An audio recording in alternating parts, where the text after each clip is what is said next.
an awesome weekend. Alright, tonight, are you ready for this triple wickedness we're about to do?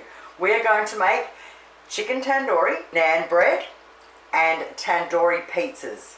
So we're going to use the chicken tandoori and the naan bread to make the pizzas. Now you don't have to do all three, you can just do one or two out of them, it doesn't matter, but I'm going to show you all three anyway. Alright, so the first thing we're going to do is get the chicken marinated for the chicken tandoori. So what we need is 1 kilo of chicken thighs. So chicken thighs are the chicken leg with the bone cut out of them. Alright, we're going to need some garam masala, ground ginger. Now you can either use 1 clove of fresh garlic or you can just use a jar garlic, salt and some Greek style yogurt. Let's do this. Oh mate, I love the Greek style yogurt. It's a bit howdy-doody on your jaw, but it is frigging awesome. It's a little bit plain for some people, but if you drizzle some honey over that.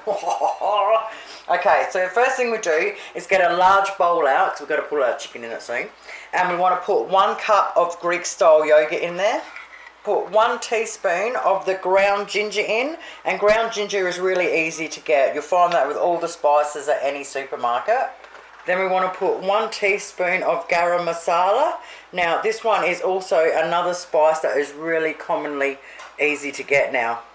1 teaspoon of salt. Now you want to crush your 1 clove of garlic in there, or your heaped teaspoon of your jar garlic. Now we want to grab a spoon and mix it in really well. Now we've mixed it in really well. Just like that, we've got our tandoori marinade. Okay, now we put our chicken in. We put our chicken in whole pieces, and then we just get a fork and just slowly mix it all through until we've totally coated the chicken. Now we've got our chicken totally covered in it. We want to put some Glad wrap or plastic wrap on it. We want to bang it in the fridge for a minimum of 6 hours. So you can either marinate in the morning before you leave for work, and then you can cook it that night for dinner, or you can marinate it like tonight and then cook it up tomorrow night for dinner. Alrighty, while that's marinating away beautifully, we're going to do our naan bread. So the first thing we'll do is just get out something little to mix in. We want 1 tablespoon of warm water. We want 1 teaspoon of dried yeast. Now I always buy this one. And I just get it from IGA, but you can get them pretty much anywhere. And you'll find them in where your baking aisle, where your flour and self-raising flour is. Now as soon as I open them, I put them in the fridge, and that's where I store it. And you can use it right down to the last bit. You don't have to worry about use by dates. As long as it's in the fridge, it will last you forever. Alright, so we want to put 1 teaspoon of that in, our dried yeast. And we want to put 1 teaspoon of demerara sugar. Now this sugar is like tiny little square cubes. I also use it for a lot of, sprinkling on top of a lot of desserts and stuff. You'll find that in with your sugar as well. It comes in a little packet. Alright, once you put them in, we want to mix them both in with the water really well, and then set that aside. Into a bowl, we want to put 1 1/4 cups of plain flour, 1 teaspoon of salt, and 1/2 teaspoon of baking powder.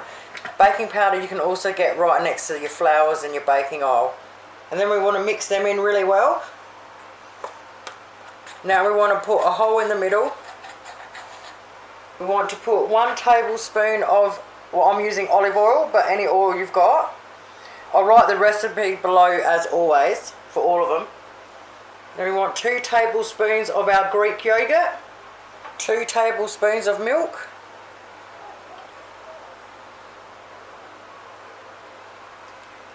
Now this is optional, but I love making garlic naan. So if you've got fresh garlic, you can put 2 cloves in there crushed, or 2 teaspoonfuls out of your jar one. But that is optional. If you want just plain naan, don't worry about putting it in there. If you want garlic naan, whack it in there. Now we add our yeast mixture. See how it's got bubbles in it now? Put that in there. So by the time you finish doing everything else, it's ready. Now we want to mix it in really well. Once it starts getting thick, mix it with the back of the spoon by pushing down. Squeeze it together. Keep kneading it in the bowl until it all comes in as one. Alright, once you've kneaded it enough that there's nothing in the bottom, just get it into a bowl.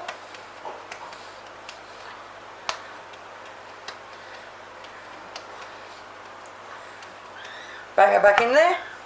Now we just want to drizzle a little bit of oil over it and rub it in.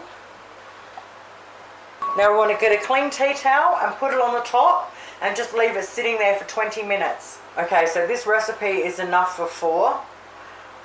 So if you want to make a lot more, you just double, triple, quadruple your recipe and leave it an extra 20 minutes for each much you double or triple it. Okay, now we get it out. Oh, hang on, a little bit of flour. Now there's 2 ways you can do this. You can either just put them in the balls and then say if you're going out to do it in your tandoori oven, you could roll them as you do them. Or if you're taking it out to the barbie, you could roll them as you're doing. Or what I like to do is make them all up and then take them out. So the first thing I do is grab a plate and I put a piece of baking paper on it. Okay, then we get it out. I'm going to divide it into 4.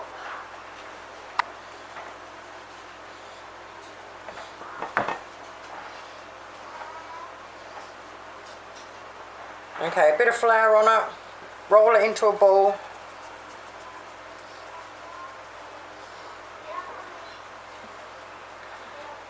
Knead it a little bit with your hand, just a little bit. Alright, so it gets nice and soft. Okay, into a ball. Now, you can roll these any way you want. You can roll them into rounds. I'm going to do oval shaped ones because I'm going to use them to make pizzas after we cook them. But you can make them round, you can make them anything you want. You want to try and use as less flour as possible, just so you don't dry them out. So put a bit on your rolling pin and roll them whatever way you want to. Now I like to roll them nice and thin, and I'll just push them around and make them a little bit neater, only because I'm doing pizzas out of them. Alright, carefully pull it up and put it on our baking paper. Now I put another piece of baking paper on top and roll the next one. So if you want, you can roll them and put a bit of flour on them and you can stack them all up. But once you get about halfway down, and usually you're right near something really hot, they'll start sticking together, and then the last few you just won't be able to get apart. So you might as well just waste a bit of baking paper and have them all perfect. So naan bread was traditionally made for tandoori ovens. It was like all metal on the outside and it had clay all on the inside, and you start your fire in the bottom.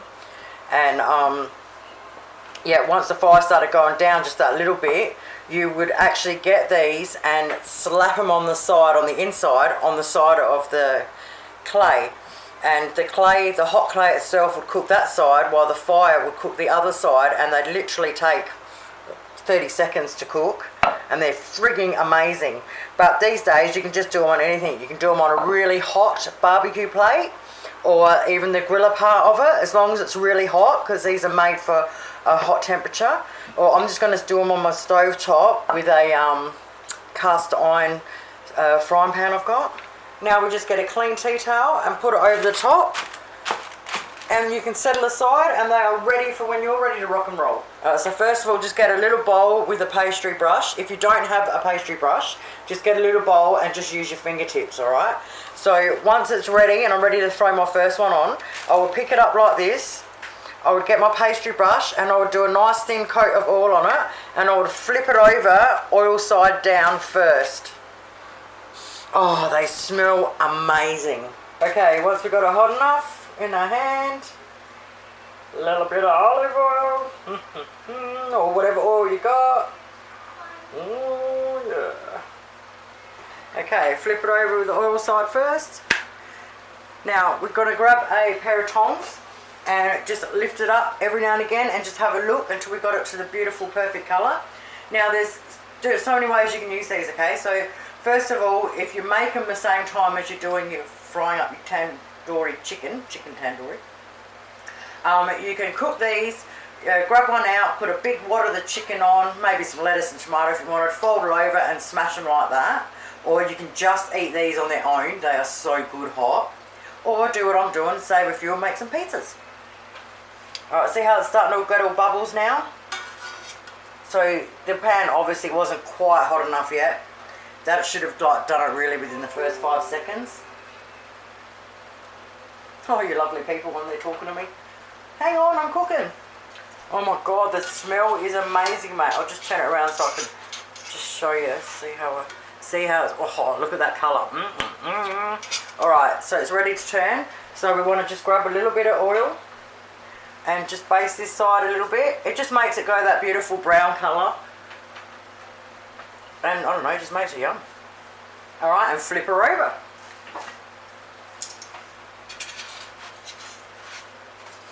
Oh yeah. Now obviously being electric stovetop, I've only got the heat in the middle circle. So if you've got it on a big barbecue plate or your tandoori, you're laughing. Alright, and as soon as the other side's done, it looks just like that. Pull it off, whack it on a plate and keep going. So the other side always looks a little bit different. I don't know why. I think it's just because of the bubbles. So you pretty much see it like that. I want to see it a little bit. See how it's not quite as cooked on the ends here? Because I don't have that surface. So I'll just move it around a little bit for a minute. But that's exactly how you want it to look. So the kids are going to smash a couple and I'm going to save a couple just to do a couple of pieces up to show you. So this one's going to be for the pizzas. So I'm just going to undercook it a little bit. Like it's beautiful that side, but this side I could do it just a little bit longer, but I'm going to leave it like that because I am putting them in as pizzas. So yeah, the pizza one's just undercook a fraction. Okay, so the other two were devoured in seconds. I'm going to have to make another massive batch up. Alright, and these two I'm just going to set aside until we've cooked our tandoori chicken and then we'll make some pizzas. Alrighty, chicken's ready. Okay, now if you're going to do it in a tandoori oven, you have your skewers, but obviously they're really, really long ones. So to do it in the tandoori, you want to get your big chunk of chicken, start at one end, put your skewer through, just a little bit, and then put it back through the other way. And then back through this way. Like so, and you'll do that with a few on each one. If you've got smaller skewers and you want to do it on an open barbecue, you can still skewer them if you want, but I don't worry about it. Now, so if you're going to do it on a barbie, if you want to do it on the grill one, because don't forget they're used to, the marinate is for fire and heat, okay? That's the yogurt. It stops it from burning as much. So you can do them at a decent heat. So yeah, if you want it, you can put them straight over the grill one. I'm just going to put them in my cast iron frying pan tonight. Yeah, or in your tandoori oven. You can cook them any way you want. Basically just barbecue them up. Alright, if you're going to do them in a pan or on a flat plate, just a tiny bit of oil first. And bang them in when it's nice and hot.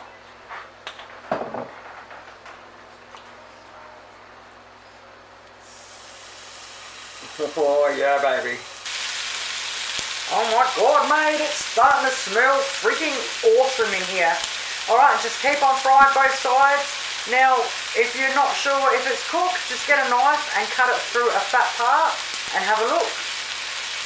And just like that, we've got ourselves some gorgeous, tender, juicy tandoori chicken.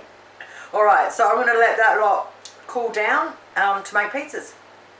But that's it, folks. That's all you need. Tandoori chicken. Just like that on a plate. Oh my god, mate. I cannot wait until you guys try this and get back on the comments and tell me it's the best chicken you've ever had. Oh, it is that good. Alright, so I grabbed like 3 pieces and pulled them all apart to make them into little chunks for our pizza. Okay, to make our pizzas, the first thing we want to do is preheat our oven to 200 degrees Celsius. We want to get out a cookie tray and put 2 naan bread on each one with baking paper. Alright, the first thing we do is we grab some tomato paste and we want to just put a thin layer on it, and you want to do it right over to the edges. Now we put our chicken on, as little or as much as you like. Now you want to slice up some spring onion, as little or as much as you like. Now normally I would use those little baby tomatoes, the little cherry tomatoes, and just cut them in half and put them on there. But I don't have any, but I do have some small ones out the garden. So I'm just going to cut them up into like 8 little quarters. Okay, bring our pizzas back. Now we want to put our spring onion on. And our tomato. Oh yeah, you're getting excited yet? Okay, now we get some mozzarella cheese. Now if you don't have mozzarella, just grate up anything you got. But if you have, put some mozzie on. You don't want a lot. It's a nice even little coat over them. Now as soon as our oven is hot enough, we want to bang them in there until they look ready. Oh, this place smells absolutely frigging amazing. Alright, 10 minutes later in my electric oven. Oh, yeah. Oh my god. You can smell the garlic naan bread going as well. Oh, look. Oh, oh yeah. Now, you can eat them just like that, or you can add all the things that I add to them. So now, normally, I'm spewing, I don't have any, I could have sworn I had some in the fridge. If you've got some mango chutney, put tiny little bits all over it. Oh. I want to get little bits of the Greek yogurt and put little dollops all over them.